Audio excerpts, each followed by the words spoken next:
ஜஹ்ரான் மம்தானி என்கிற ஒரு முஸ்லிம் வேட்பாளர் களமிறக்கப்பட்டிருக்கிறார்.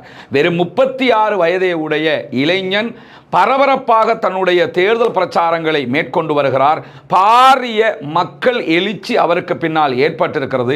அமெரிக்க அதிபரும் அவருடைய கட்சியினரும் கூட நேரடியாகவே அவரை பயங்கரவாதி தீவிரவாதி என்று பேசுகிற அளவுக்கு அவருடைய பிரச்சாரம் மக்கள் மயப்படுத்தப்பட்டிருக்கிறது. இந்த சூழல்ல அமெரிக்காவினுடைய கோல்டன் பாய், தங்க மகன் என்று அழைக்கப்படுகிற அளவுக்கு ஜஹ்ரான் மம்தானி வரவேற்பை பெற்றிருக்கிறார். அன்பிற்கினிய சகோதர சகோதரிகளே, நம் அனைவர் மீதும் ஏக இறைவனுடைய அமைதியும் கருணையும் உண்டாகட்டமாக என்கிற பிரார்த்தனைகளோடு தற்போது அமெரிக்காவில் 2 பரபரப்பான விவகாரங்கள் நடைபெற்று வருகிறது. ஒன்று, அமெரிக்க அதிபர் டொனால்ட் ட்ரம்புக்கு எதிரான நோ கிங்ஸ் என்கிற தலைப்பிலான பாரிய ஆர்ப்பாட்டங்கள். இந்த நாட்டிலே எந்த அரசர்களும் இல்லை என்பதுதான் அதனுடைய பொருள். அந்த அடிப்படையில் தான் அந்த ஆர்ப்பாட்டங்கள் நடைபெறுகிறது.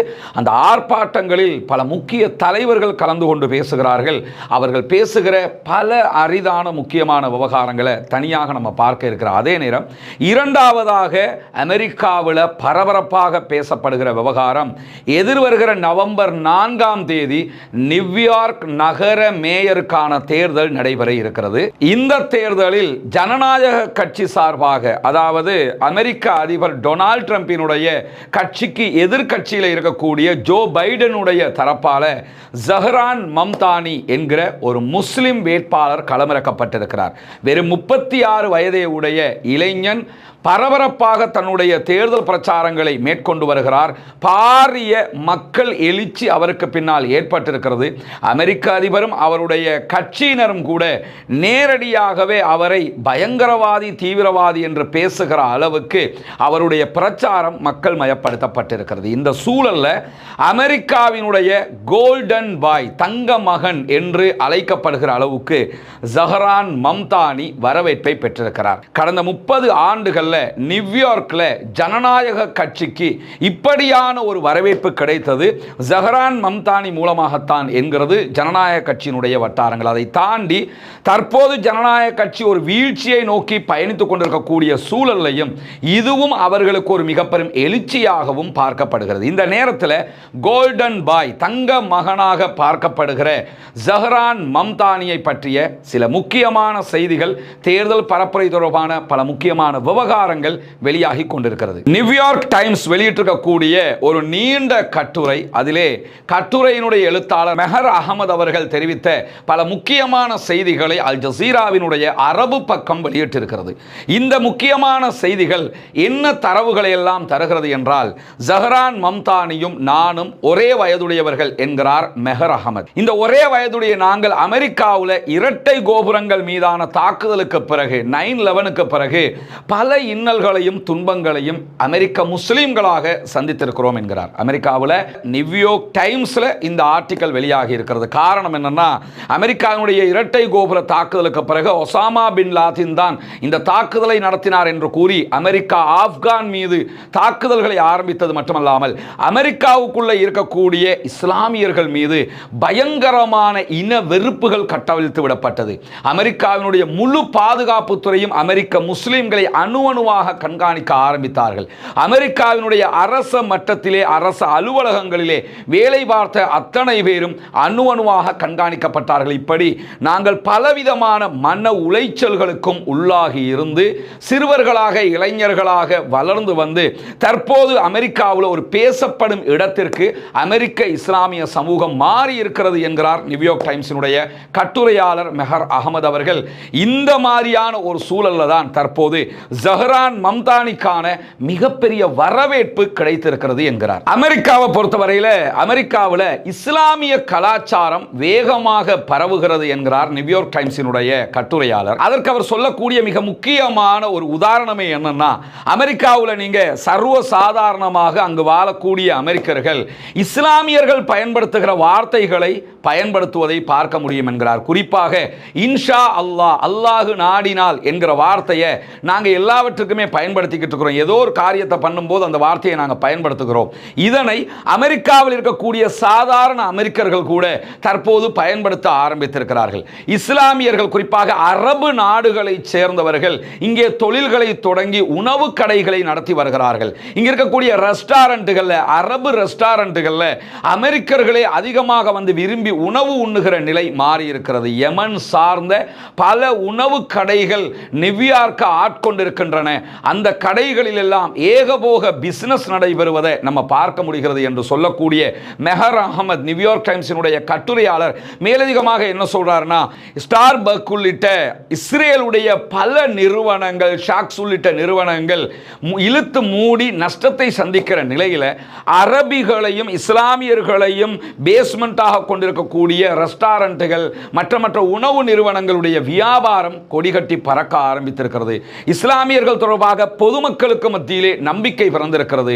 எங்களை அந்த மக்கள் நம்புகிறார்கள், பயங்கரவாதம் தோற்கடிக்கப்படுகிறது என்கிற மிக மகிழ்ச்சியான கதைகளை எல்லாம் இந்த நியூயார்க் டைம்ஸினுடைய கட்டுரையில் மெஹர் அகமது அவர்கள் சொல்கிறார். நியூயார்க்ல நடைபெற இருக்கிற தேர்தல் எதிர்வருகிற நவம்பர் 4ஆம் தேதி நடைபெற இருக்கிறது. சில சகோதரர்கள் தேர்தல் நடந்து முடிஞ்சு ஜஹரான் மம்தானி மேயர் ஆயிட்டார் நினைச்சுக்கிட்டு இருக்கிறாங்க. அவர் மேயர் ஆகல. தேர்தலுக்கு முன்பதாகவே அங்க உள்கட்சி தேர்தல் நடைபெறும். அந்த உள்கட்சி தேர்தலில் ஜனநாயக கட்சி சார்பாக நியூயார்க்குடைய மேயராக போட்டியிடுவதற்கான உள்கட்சி தேர்தல் போட்டியில ஜஹரான் மம்தானி அவர்கள் வெற்றி பெற்றிருக்கிறார்.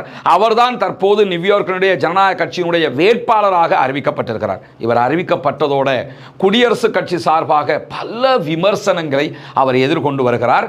இந்த விமர்சனங்கள் தொடர்பாக ஆரம்பமாக கருத்து சொல்லக்கூடிய நியூயார்க் டைம்ஸினுடைய கட்டுரையாளர் என்ன சொல்றாருன்னா, இந்த விமர்சனங்கள் எல்லாம் தனக்கு ஏற்படும் என்பதற்கு அவர் சிறு வயது முதலே அதற்கான தயாரிப்புகளில் இருந்ததாக தெரிகிறது. ஏன்னா 9/11 தாக்குதலுக்கு பிறகுல இருந்து இஸ்லாமியர்கள் எதிர்கொண்ட எல்லா விமர்சனங்களையும் அவர் பதில் சொல்லி பழக்கப்பட்டிருக்கிறார். எனவே அந்த பதில்கள் எல்லாம் இந்த தேர்தலில் ஜஹரான் மம்தானிக்கு ரொம்ப உறுதுணையாக இருந்திருக்கிறது என்று சொல்லக்கூடியவர், தற்போது ஜஹரான் மம்தானி அவர்கள் தேர்தல் வேட்பாளராக அறிவிக்கப்பட்டதோடு இவர் ஒரு குட்டி முகம்மது என்ற விமர்சனத்திற்கு உள்ளாகி இருக்கிறார். ஏன்னா முகமது நபி ஸல்லல்லாஹு அலைஹி வஸல்லம் அவர்களை பற்றி அமெரிக்காவில் ஒரு நெகட்டிவ் பிம்பத்தை உருவாக்கி வச்சிருந்தாங்க. அந்த பிம்பம் எல்லாம் அல்லாஹ்வினுடைய உதவியால் இப்பொழுது அடித்து நொறுக்கப்பட்டு தவிடுபொடியாகி போயிருக்கிறது. முகமது நபி ஸல்லல்லாஹு அலைஹி வஸல்லம் அவருடைய வாழ்க்கை வரலாறுகளை அமெரிக்கர்கள் படிக்கிறார்கள்.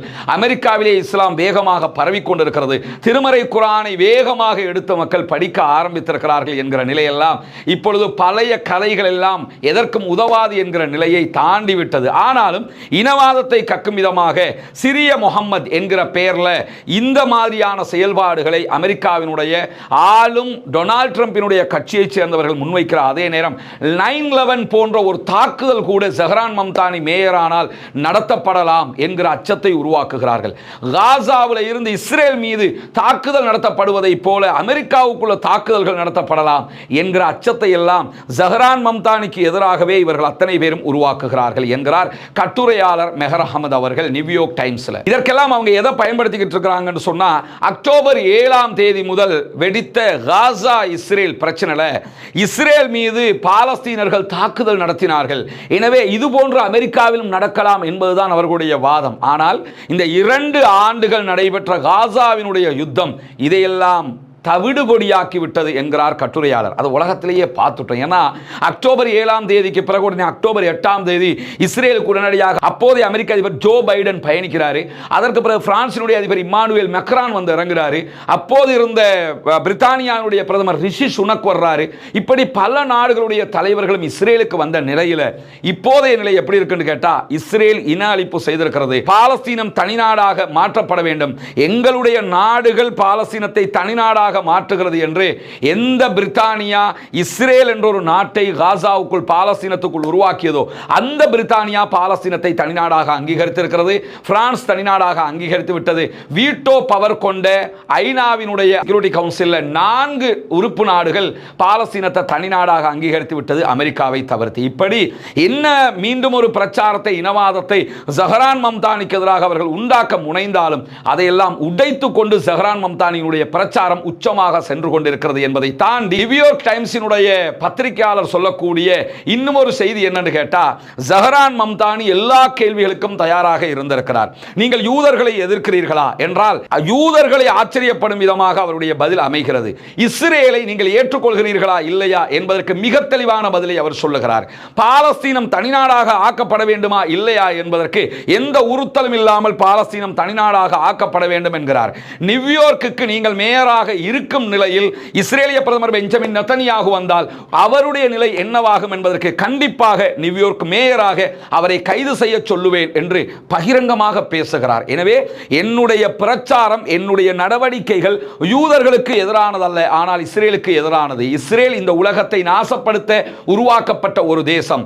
பாலஸ்தீன மக்களுக்கு நிம்மதி மட்டுமல்ல, முழு உலக மக்களுக்கும் நிம்மதி வேண்டும் என்பதை யாரு கேள்வி கேட்டாலும் திருப்திகரமான பதில் அமைவதை போன்று துடிப்பாக ஒரு இளைஞராக மிக தெளிவான பதில்களை சொல்லிக் கொண்டிருக்கிறார் ஜஹரான் மம்தானி என்பதை தாண்டி, ஜஹரான் மம்தானிக்கு எதிராக நிறுத்தப்பட்டிருக்கக்கூடிய குடியரசுக் கட்சியினுடைய வேட்பாளருடைய நிலை அந்தோ பரிதாபம் என்று ஆகியிருக்கிறது. எந்த அளவுக்கு என்று சொன்னால், இஸ்ரேலிய நிறுவனங்கள் தேர்தல் பிரச்சாரத்துக்காக அவருக்கு வழங்கிய நிதிகளை பகிரங்கமாக அவர் மீள ஒப்படைக்கும் நிலை உருவாகி இருக்கிறது. ஏன்னா அந்த நிதி இவர் இஸ்ரேலால இயக்கப்படுறாரு, இஸ்ரேல் பணம் கொடுக்குது என்கிற நிலையை சொன்னாலே அமெரிக்காவினுடைய மக்கள் அவரை ஏற்றுக்கொள்வதற்கு தயாரில்லை என்கிற நிலையை தற்போது நியூயார்க்கில் நடக்கக்கூடிய நிகழ்வுகள் எடுத்து காட்டுகிறது என்கிறார் கட்டுரையாளர் மெஹர் அகமது நியூயார்க் டைம்ஸ்ல. ஜஹரான் மம்தானி பாலஸ்தீனத்திற்கான தன்னுடைய ஆதரவு நிலைப்பாடுகளை இப்போது எடுத்தவர் அல்ல என்று சுட்டிக்காட்டக்கூடிய நியூயார்க் டைம்ஸினுடைய கட்டுரை மிக அழகான சில செய்திகளை சுட்டிக்காட்டுகிறது. தன்னுடைய அடையாளத்தை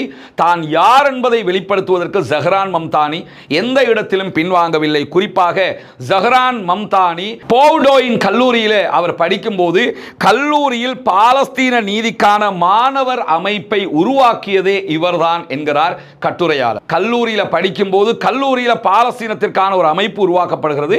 அந்த அமைப்பையே ஜஹரான் மம்தானி அவர்கள் தான் உருவாக்குகிறார். அக்டோபர் 7, 2023 முன்பதாக காசா மீதான இஸ்ரேலிய போர்களுக்கு எதிரான பல போராட்டங்களிலும் இவர் பங்கெடுத்திருக்கிறார். அதற்கு பிறகும் பங்கெடுத்திருக்கிறார். அக்டோபர் 7க்கு முன்பதாகவே பாலஸ்தீனம் தொடர்பாக எந்த ஆர்ப்பாட்டம் நடத்தப்பட்டாலும் ஜஹரான் மம்தானி அங்கே இருந்திருக்கிறார். காசாவில் இஸ்ரேல் இனப்படுகொலையை ஆரம்பித்தது முதல் பாலஸ்தீன மக்களுக்காக வாதிடுவது அவருடைய அரசியல் நிகழ்ச்சி நிரலில் ஒன்றாக மாறிவிட்டது என்று சொல்லக்கூடிய கட்டுரையாளர், நியூயார்க்கினுடைய மாநில சட்டமன்ற உறுப்பினராக ஜஹரான் மம்தானி அவர்கள் இருக்கும்போது லாப நோக்கற்ற இஸ்ரேலிய நிறுவனங்கள் பாலஸ்தீனத்தில் பாலஸ்தீன மக்களுடைய இடங்களை அபகரித்து அவர்களுக்கு எதிரான செயல்பாடுகளை செய்த நேரத்தில் அதற்கு எதிராக ஒரு மசோதாவையும் சட்டமன்றத்திலே கொண்டு வந்தார் என்று நினைவூட்டக்கூடியவர்.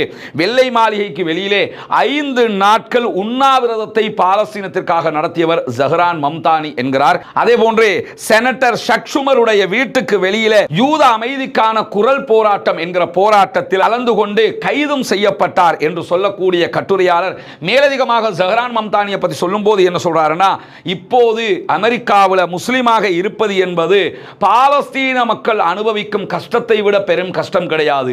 அமெரிக்காவில் சிச்சுவேஷன் மாறி இருக்கிறது. இஸ்லாமியர்கள் நம்பிக்கையோடு இருக்கக்கூடிய ஒரு நிலை தற்போது உருவாகி இருக்கிறது என்று சொல்லிவிட்டு, ஜஹரான் மம்தானி மட்டுமல்ல, அமெரிக்காவில் இன்றைக்கு பல தலைவர்கள் இஸ்லாமியர்கள் சார்பாக உருவாகி இருக்கிறார்கள். பாகிஸ்தானில் இருந்து குடியேறியவர்களுடைய மகனாக அறியப்படக்கூடிய நஜ்மி அவர்கள் அமெரிக்காவில் ஒரு முக்கியமான அரசியல்வாதியாக அறியப்படுகிறார்.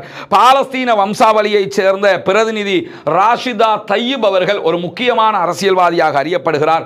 சோமாலியாவினுடைய வம்சாவளியாக அறியப்படக்கூடிய இல்ஹான் உமர் அவர்கள் அமெரிக்காவினுடைய முக்கியமான ஒரு அரசியல்வாதியாக அறியப்படுகிறார். இப்படி பல பேரும் அமெரிக்காவில் அரசியல் தலைமை பீடங்களில் இஸ்லாமியர்களை பிரதிநிதித்துவப்படுத்துகிற அதே நேரத்தில் தற்போது ஜஹரான் மம்தானியினுடைய வருகையும் மிக முக்கியமானதாக அமெரிக்காவிலே பார்க்கப்படுவது மட்டுமல்லாமல் அமெரிக்கர்கள் தற்போது ஜஹரான் மம்தானியை தி கோல்டன் பாய், தங்க மகன் என்று அழைக்கிற நிலைமைக்கு தள்ளப்பட்டிருக்கிறார்கள். எனவே நியூயார்க்கினுடைய தேர்தலில் நவம்பர் 4ஆம் தேதிய தேர்தலில் ஜஹரான் மம்தானி பெருவாரியான வாக்கு வித்தியாசத்தில் கோல்மால்கள் நடத்தப்படாவிட்டால் வெற்றி பெறுவதற்கான வாய்ப்புகள் இருக்கிறது என்பதை மகிழ்ச்சியோடு சொல்லக்கூடிய நியூயார்க் டைம்ஸினுடைய கட்டுரை எதிர்வருகிற தேர்தல் எப்படி அமைகிறதோ இல்லையோ, அமெரிக்காவினுடைய இஸ்லாமியர்கள் பற்றிய பார்வை அமெரிக்காவில் மாறியிருக்கிறது. இன்ஷா அல்லாவில் ஆரம்பித்து மாஷா அல்லாஹ் வரைக்கும் அமெரிக்கர்களே சொல்லக்கூடிய வார்த்தைகளாக இஸ்லாமியர்களுடைய இந்த புழக்க பாஷை வார்த்தை மாறி இருக்கிறது என்கிற செய்திகளையும் மகிழ்ச்சியாக சுட்டிக்காட்டுகிறார். பொறுத்திருந்து பார்ப்போம். நவம்பர் 4ஆம் தேதி அமெரிக்காவினுடைய நியூயார்க் நகர மேயருக்கான தேர்தலில் ஜஹ்ரான் மம்தானியினுடைய செயல்பாடுகள் எப்படி இருக்க போகிறது, அவரை எந்த அளவு தூரம் அமெரிக்க மக்கள் ஆதரிக்கிறார்கள், அவருடைய வெற்றி எப்படி அமையப் போகிறது. அப்படி அமைந்தால் யாருக்கு கஷ்டமாக இருக்குமோ இல்லையோ, கண்டிப்பாக இஸ்ரேலிய பிரதமர் பெஞ்சமின் நெதன்யாஹுவுக்கு 100% கஷ்டமாக அது மாறப்போகிறது என்பது மட்டும் உறுதி என்பதை கூறி முடித்துக் கொள்கிறேன். பாலஸ்தீனம் வெற்றி பெற வேண்டும், பாலஸ்தீனம் சுதந்திரம் அடைய வேண்டும், பாலஸ்தீன மக்களும் நம்மை போன்ற நிம்மதியானவர்களாக மாற வேண்டும், வாழ வேண்டும் என்கிற உயரிய பிரார்த்தனைகளோடு பாலஸ்தீன பாவிகளுக்காக ஜனநாயக ரீதியாகவும் குரலில் போமாக வாகிறது. அல்ஹம்துலில்லாஹி ரப்பில் ஆலமீன்.